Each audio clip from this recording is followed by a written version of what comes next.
Hello and welcome to the Lepide CISO Talks podcast, where we discuss the latest trends and challenges and best practices in cybersecurity with leading experts and practitioners. I'm your host, and today I'm delighted to have with me Kevin Coppins, CEO and President of Spirion. Kevin leads a team of passionate data privacy professionals and who work with clients in the daily battle to protect what matters, their sensitive data. Kevin, thank you for joining us today. Yeah, thrilled to be on. Fantastic. So let's get right into it. I wanted to start off by asking that, given your wealth of experience and your tech veteran status, what is it about Spirion and Spirion's mission that motivated you to join the team? You know, I'm going to stick with tech veteran status versus old guy that's been working for a long time. I think that sounds much more professional. So, tech veteran status. Yeah, it took a while to craft that. I'm going to roll with that. So, I've been with Spirion now just a touch over 4 years. And when asked to join the company, it was originally to head up the sales organization. And I already had a job doing that. And they said, well, would you be interested maybe in leading the whole company? And I said, well, who would want to be the CEO of a company? That sounds absolutely horrifying. And then I met the founders. So Todd and David, Todd Feynman, David Goldman, founded Spirion back in 2006, 2007, depending which one of them you talk to. And they really started it for the core reason, which you opened the conversation with, of protecting what matters. And they worked for PwC. They were ethical hackers. Their job was to break in. They found that was pretty easy. And then their concern was once they got in, all your data was laying around inside the organization, mixed in with lunch menus and staff reports and everything else. And they said, wait a minute, there's got to be a better way to do this because it is not okay to treat the digital versions of ourselves with any less respect than we teach the physical ones.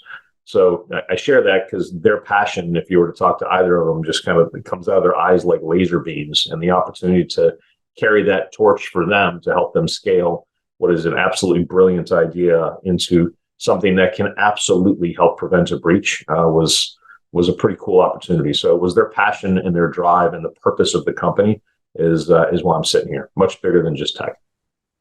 Yeah, Kevin, you mentioned something that really kind of happens in our organization, which is our founder and CEO, Aidan, also can talk until he's blue in the face about protecting what matters and the importance of this, kind of our mutual approach to data security, which is data-centric auditing and protection.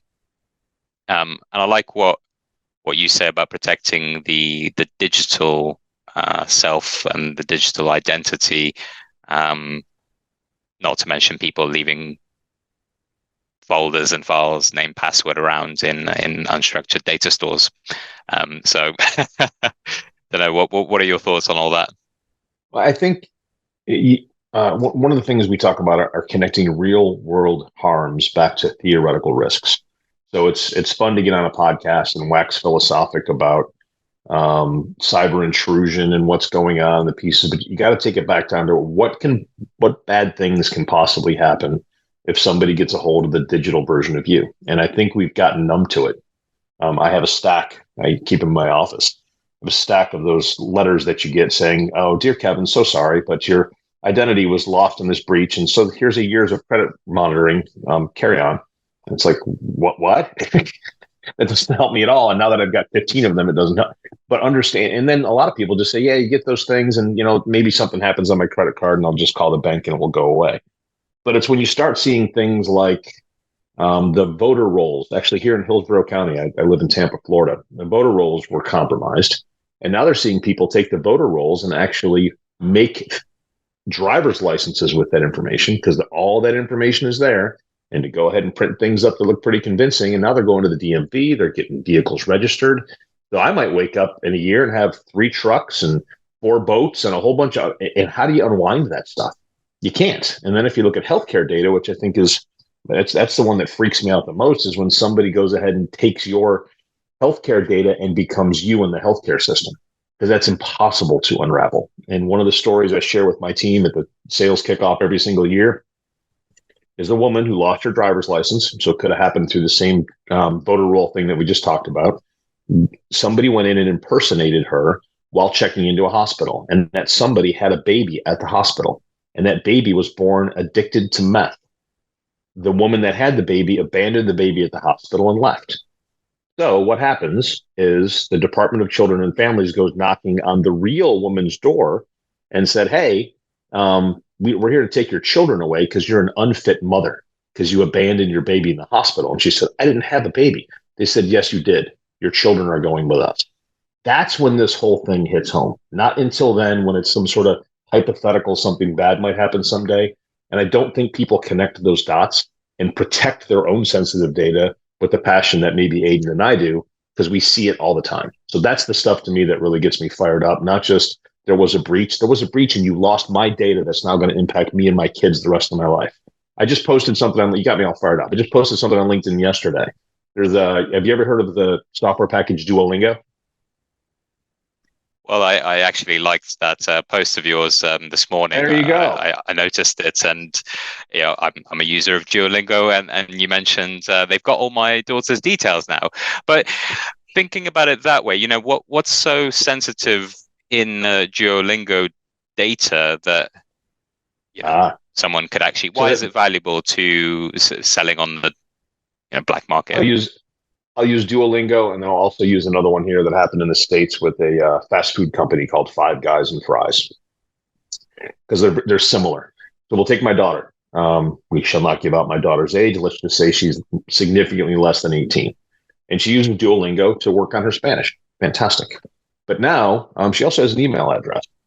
With that breach, they can tell exactly where you left off, what classes you've taken, how far you've gone inside the program. So now with the concept of spear phishing, which is highly targeted phishing, based on have a lot of information, they can now reach out to her and say, hey, congratulations on finishing level 3. That's so fantastic. Click here to get your diploma and qualify for a free whatever. She's going to click on it because they know exactly where she was. Of course, it has to come from them because they know where they are in the program. And boom, she's now down some sort of other cyber rat hole. So having that type of information really allows for some very, very targeted phishing that's going to make most people go, well, of course, this is legit. And the Five Guys and Fries one was they had a server that collected all of the employee applications. So if you wanted to go work at Five Guys and Fries, they had one server that aggregated all those online applications, completely unprotected. Somebody found it. What kind of information is in a job application? Oh, my God. So now think about how targeted that can possibly be. Thank you so much for applying to go ahead and work here. Please go ahead and click here and fill out all the rest of the information for your I-9 form so we can go ahead and start your tax rolls going. I mean, that's the piece with the Duolingo thing is how targeted they can now be in trying to convince my daughter to do additional things that are going to cause her additional harm.